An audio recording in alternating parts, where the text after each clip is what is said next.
नमस्कार। क्या आप भी लोगों के सामने बोलते समय घबराते हैं? क्या आपका गला सूख जाता है, दिल तेज धड़कने लगता है और दिमाग अचानक खाली हो जाता है? अगर हां, तो ये ऑडियो बुक आपके लिए है। आज हम सीखेंगे कैसे बिना डरे बात करें, कैसे आत्मविश्वास के साथ अपने विचार व्यक्त करें और कैसे भीड़ के सामने भी सहज रहकर प्रभावशाली बोल सकें। सबसे पहले एक सच्चाई स्वीकार करते हैं। डर होना गलत नहीं है। डर इंसानी स्वभाव है।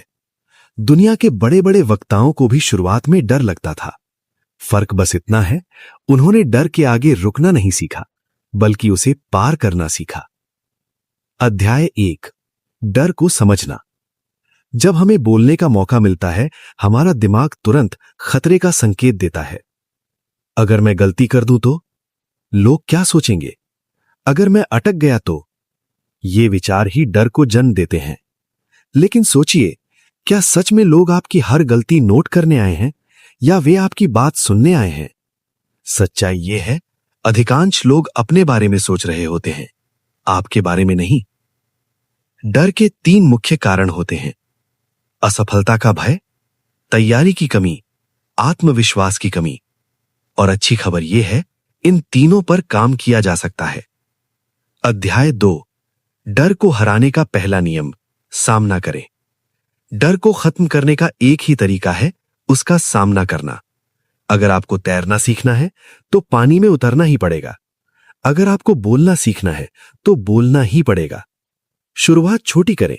दोस्तों के बीच बोलें, परिवार के सामने बोलें, आईने के सामने बोलें। हर दिन 2 मिनट, बस 2 मिनट।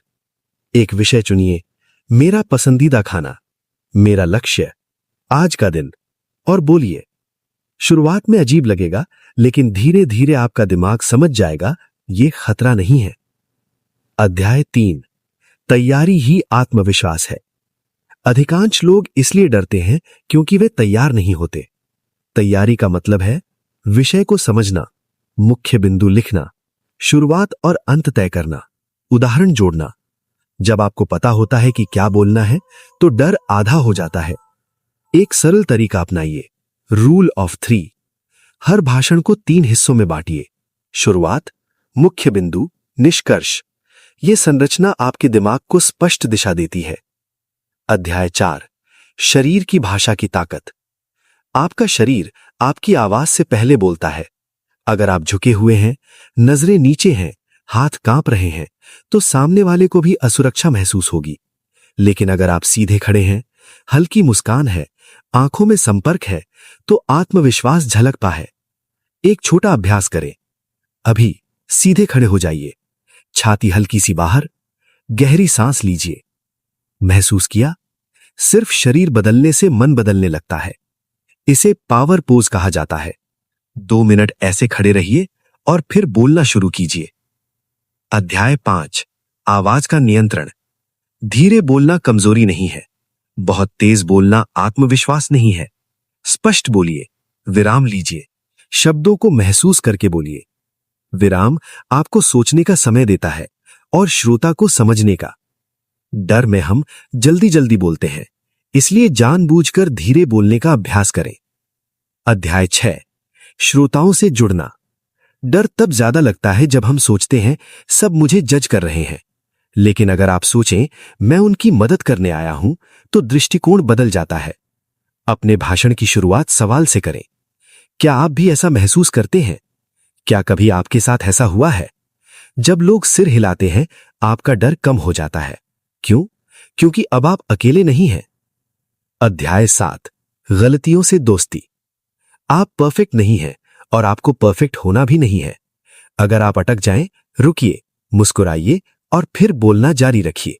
श्रोता आपकी ईमानदारी को ज्यादा पसंद करेंगे बनिस्बत बनावटी परफेक्शन के। याद रखिए, लोग आपकी गलती 5 मिनट में भूल जाते हैं, लेकिन आपका आत्मविश्वास उन्हें याद रहता है। अध्याय 8, सकारात्मक आत्मसंवाद। आपका सबसे बड़ा दुश्मन आपका खुद का दिमाग हो सकता है। अगर आप खुद से कहेंगे मैं नहीं कर पाऊंगा, तो सच में नहीं कर पाएंगे। लेकिन अगर आप कहेंगे मैं कोशिश करूंगा और बेहतर बनूंगा, तो बदलाव शुरू हो जाएगा। हर दिन 5 बार बोलिए, मैं आत्मविश्वासी हूं, मैं स्पष्ट बोल सकता हूं, मैं बेहतर हो रहा हूं। शुरू में झूठ लगेगा, लेकिन दिमाग दोहराई गई बातों को सच मानने लगता है। अध्याय 9, कल्पना की शक्ति। एक शक्तिशाली तकनीक है विजुअलाइजेशन। आंखें बंद करें, खुद को स्टेज पर देखें। लोग ध्यान से सुन रहे हैं, आप मुस्कुरा रहे हैं, आप आत्मविश्वास से बोल रहे हैं। इस दृश्य को रोज 3 मिनट देखें। दिमाग कल्पना और वास्तविकता में ज्यादा फर्क नहीं करता। यह अभ्यास असली स्थिति में डर कम कर देता है। अध्याय 10, निरंतर सुधार। हर भाषण के बाद खुद से पूछें, क्या अच्छा हुआ, क्या बेहतर हो सकता है।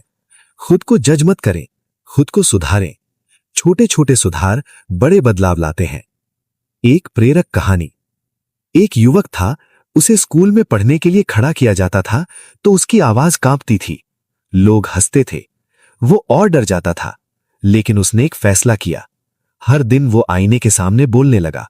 धीरे धीरे उसने दोस्तों के सामने बोलना शुरू किया, फिर छोटी मीटिंग में, फिर बड़े मंच पर। सालों बाद वही युवक एक सफल वक्ता बना। क्या बदला? उसका डर नहीं, उसका साहस। अंतिम संदेश। डर कभी पूरी तरह खत्म नहीं होता, लेकिन साहस डर से बड़ा हो सकता है। हर बार जब आप बोलते हैं, आप मजबूत होते हैं। हर बार जब आप डर के बावजूद आगे बढ़ते हैं, आप अपने पुराने संस्करण को पीछे छोड़ देते हैं। आज से फैसला कीजिए, मैं चुप नहीं रहूंगा, मैं अपने विचार व्यक्त करूंगा, मैं डर के साथ भी बोलूंगा, क्योंकि आत्मविश्वास करने से आता है, सोचने से नहीं। अगर आपको ये ऑडियो बुक उपयोगी लगी तो इसे बार बार सुनें, अभ्यास करें और अपने अंदर के वक्ता को जगाएं। याद रखिए, आपकी आवाज महत्वपूर्ण है, आपकी बात मायने रखती है और आप बोल सकते हैं बिना डरे। धन्यवाद।